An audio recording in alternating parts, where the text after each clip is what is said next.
வேதம் மிக தெளிவாக சொல்லுகிறது, நீயோ ஜெபம் பண்ணும்போது உன் அறை கதவை பூட்டி என்ன பண்ணும், அந்தரங்கத்தில் பார்க்கிற உன் பிதாவை நோக்கி ஜெபம் பண்ணு.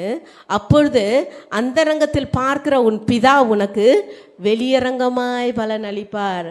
நிறைய பேர் ஆனால் அப்படி தான் ஜெபித்து கொண்டிருக்கீங்க. உங்கள் வீட்டில் அநேக நேரங்களில் உங்கள் தலைக்காணி ஃபுல்லாக கண்ணீராக தான் இருக்குது. அல்லேலூயா. அந்த கண்ணீர் எல்லாவற்றையும் ஆண்டவர் பார்த்து கொண்டிருக்கிறார். நீங்கள் வடிக்கிற கண்ணீர் எல்லாவற்றுக்கும் தேவன் பதிலளித்து கொண்டே இருக்கிறார். அல்லேலூயா. உங்களுடைய ஜெபம் இட் ஷுட் பி சீக்ரெட். அல்லேலூயா. உங்களுடைய ஜெபமானது ஒரு அந்தரங்கமாக இருக்க வேண்டும். அநேகருடைய கண்கள் காணும்படியாய் அல்ல, அஞ்ஞானிகளைப் போல அல்ல.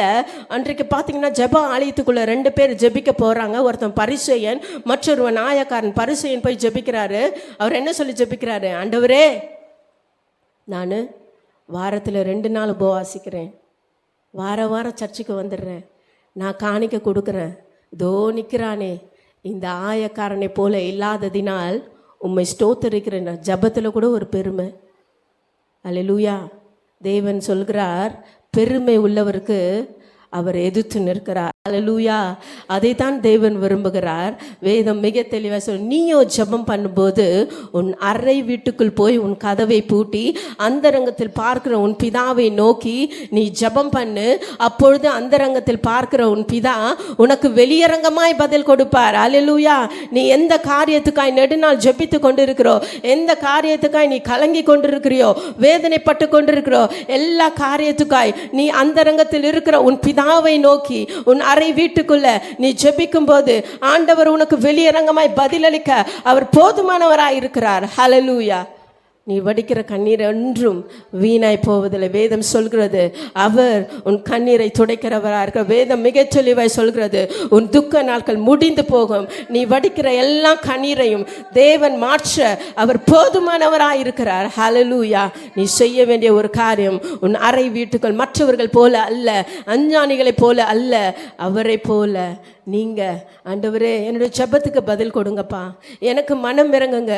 அன்று பர்த்திமேயு சொல்கிறார், தாவீதின் குமாரனே எனக்கு மனம் இறங்கும் என்று சொல்லி அவர் வேதனையோட கூப்பிடும்போது ஆண்டவர் என்ன பண்ணுறாங்க, எல்லாரும் அவனை அதட்டுறாங்க, யூ ஷட் அப், வாயை மூடு, கத்தாதன்றாங்க. ஆனால் அவன் என்ன முன்னிலுமே, அவர் பின்னிலுமே காட்டில் அவர் என்ன பண்ணுறாரு, ரொம்ப அதிகமாய் சத்தமாய் தாவீதின் குமாரனே எனக்கு மனம் இறங்கும் என்று சொல்லி ரொம்ப சத்தமாக கூப்பிட்டார் பாருங்க. ஆண்டவர் இறங்கி வந்தார். அல்லேலூயா.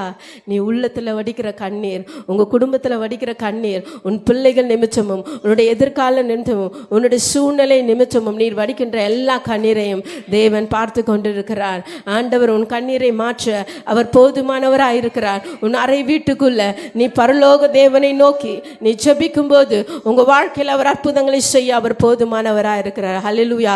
வானத்தையும் பூமியையும் உண்டாக்கின தேவன்க, அவரால் கூடாத காரியம் ஒன்றுமில்லை. சர்மமும் அவருடைய பாதங்களுக்கு கீழ்பட்டிருக்கிறது. அவர் சொல்ல ஆகும், அவர் கட்டளையிட நிற்குங்க.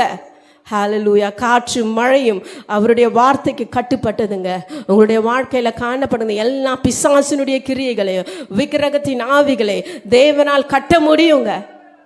ஹல்லேலூயா. அவரை நோக்கி பார்த்தவர்கள் பிழைத்து கொண்டாங்க. ஹல்லேலூயா. அவர் இல்லாமல், ஜெபம் இல்லாமல் ஆண்டவர் விரும்புகிற ஒரு காரியம், அந்தரங்கமான ஜெபத்தை தேவன் உங்களிடத்தில் எதிர்பார்க்கிறார். ஹல்லேலூயா. ஒரு நடந்த உண்மையான சம்பவத்தை நான் உங்களுக்கு சொல்ல வேண்டும் என்று வாஞ்சிக்கிறேன். ஒரு சகோதரி என்ன பண்ணாங்கன்னா, நல்லா படிப்பாங்களாம், கிளாஸில் அவங்க தான் ஃபஸ்ட்டு மார்க்கு. அப்பேற்பட்ட ஒரு மகளுக்கு பார்த்தீங்கன்னா 12th ஸ்டாண்டர்டில் ரொம்ப உடம்பு முடியாமல் ஆயிட்டாங்க. சரீரத்தில் 5 வகையான டிசீஸ் வந்துடுச்சு. அப்போ 12ஆம் கிளாஸில் அவங்களால எக்ஸாம் எழுத முடியாமல் கடைசியில் என்ன ஆயிட்டாங்க, ஃபெயில் ஆயிட்டாங்க. உடனே அந்த சகோதரிக்கு ரொம்ப துக்கமாக, ஆண்டவரே நான் கிளாஸில் ஃபஸ்ட்டு மார்க் எடுக்கிற பொண்ணுப்பா, நான் கிளாஸ் லீடராக இருந்தேன், ஆனால் நான் ஃபெயில் ஆகிட்டேனேன்னு சொல்லிட்டு அந்த சகோதரி ரொம்ப துக்கப்பட்டு அழுதாங்களாம் பாருங்கள். பட் ஆண்டவர் அவங்க மீது இரக்கம் வச்சார். ஹல்லேலூயா. அதே வருஷத்தில் ஆண்டவர் ஒரு 2 சப்ஜெக்டில் ஃபெயில் ஆனாங்க. 2 சப்ஜெக்ட்லேயும் ஆண்டவர் என்ன பண்ணார், கிளியர் பண்ண உதவி செஞ்சு. ஆனால் அந்த சகோதரிக்கு ரொம்ப ஆசை இருந்துச்சு. என்னென்னு பார்த்தீங்கன்னா, அவங்க படித்து நல்லா படிக்கிறதுனால ஒரு பெரிய டாக்டர் ஆகணும், இல்லை ஒரு பெரிய ப்ரொஃபஸர் ஆகணும்னு சொல்லிட்டு அவங்களுக்குள்ள ஒரு பெரிய ஆசை இருந்துச்சான் பாருங்கள். ஆனாலும் அவங்க என்ன பண்ணாங்க, அந்தரங்கத்தில் ஜெபித்து கொண்டிருந்தார்கள். அவர்கள் உள்ளத்திலே ஜெபித்து கொண்டிருந்தாங்க. அப்போது ரிசல்ட் வந்துச்சேன் பாருங்கள். ரிசல்ட் வந்த உடனே மார்க்கு ரொம்ப கம்மியாக தான் இருந்துச்சு. அப்போ காலேஜில் போய் சேர்க்கும் போது அவங்களுக்கு ஹிஸ்ட்ரி குரூப் தான் கொடுத்துருக்காங்க. ஸோ டாக்டரும் படிக்க முடியாது, ப்ரொஃபஸரும் படிக்க முடியாது. ஸோ அவங்க என்ன பண்ணாங்களா, ஆண்டவருக்கு நன்றி சொல்லி, பரவாயில்லப்பா எனக்கு இந்த ஒரு சப்ஜெக்டாவது கிடச்சிதுன்னு சொல்லிவிட்டு அவங்க என்ன பண்ணாங்க, ஜெபிச்சுட்டு அந்த காலேஜில் படித்து முடித்தாங்களாம். ஹல்லேலூயா. கொஞ்ச நாள் போனதான் பாருங்கள். ஆனாலும் எங்களுடைய வாழ்க்கையில் ஒரு அந்தரங்கம் ஜெபம் இருந்து கொண்டே இருந்தது. அந்தரங்கத்திலே அவர்கள் தேவனை நோக்கி கூப்பிட்டு கொண்டே இருந்தார்கள். அந்தரங்கத்திலே பிதாவை நோக்கி ஜெபம் பண்ணி கொண்டே இருந்தார்கள். ஆண்டவருடைய ஜெபத்திற்கு பதில் கொடுத்தார். ஹல்லேலூயா. ஒரு நாள் வந்துச்சு பாருங்கள். அப்போது அந்த சகோதரியை இன்வைட் பண்ணாங்களாம். நீங்கள் என்ன பண்ணோம், ப்ரொஃபஸருக்கெல்லாம் ஒரு என்கரேஜ்மெண்ட் ஸ்பீச் கொடுக்கணும்னு சொல்லி கூப்பிட்டாங்களே. உடனே இந்த சிஸ்டருக்கு ரொம்ப ஷாக் ஆகிடுச்சான். ஹல்லேலூயா. யாருக்கு கொடுக்கணுமாங்க, ப்ரொஃபஸர், பெரிய பெரிய காலேஜில் டீச் பண்ணுற ப்ரொஃபஸர்கள் மத்தியில் நீங்கள் பேசணும், நீங்கள் வாங்க அப்படின்னு சொல்லிட்டு அவங்கள ஸ்பெஷல் இன்விடேஷன் கார்டு கொடுத்து அழைச்சிருந்தாருப்பாங்க. அப்போது இந்த சகோதரி அந்த இடத்துல போகும்போது, ஆண்டவரே நான் ப்ரொஃபஸர் ஆகணும்னு ஆசைப்பட்டேன், ஆனால் நீங்கள் ப்ரொஃபஸருங்களுக்கெல்லாம் பேசுகிறதுக்கு எனக்கு கிருபை செஞ்சிங்களேப்பா, உமக்கு நன்றி ஆண்டவரேன்னு சொல்லி அவங்க ஆண்டவருக்கு நன்றி செலுத்தினாங்களாம். ஹல்லேலூயா. பாருங்கள், அவருடைய அந்தரங்க ஜெபம் தேவனால் கேட்கப்படும். அவருடைய அந்தரங்க ஜெபம் அவருடைய சமூகத்தில் எட்டினது. ஹல்லேலூயா. அது மாத்திரம் இல்லாமல் அவங்க டாக்டர் ஆகணும்னு ஆசைப்பட்டாங்க. ஹல்லேலூயா. ஒரு நாள் என்னாச்சுன்னா, இன்னும் கொஞ்ச நாள் கடந்து போன உடனே டாக்டர்ஸ் எல்லாருமே சேர்ந்து அவங்களுக்கு என்ன பண்ணாங்களாம், அந்த சகோதரி அழைச்சி ஒரு பட்டம் கொடுத்தாங்களாம். ஹல்லேலூயா. அது அவங்க சிறந்த ஒரு சமூக சேவகி என்று சொல்லி டாக்டர் என்ற பட்டத்தை கொடுத்தாங்களாம் பாருங்கள். ஹல்லேலூயா. ஹல்லேலூயா.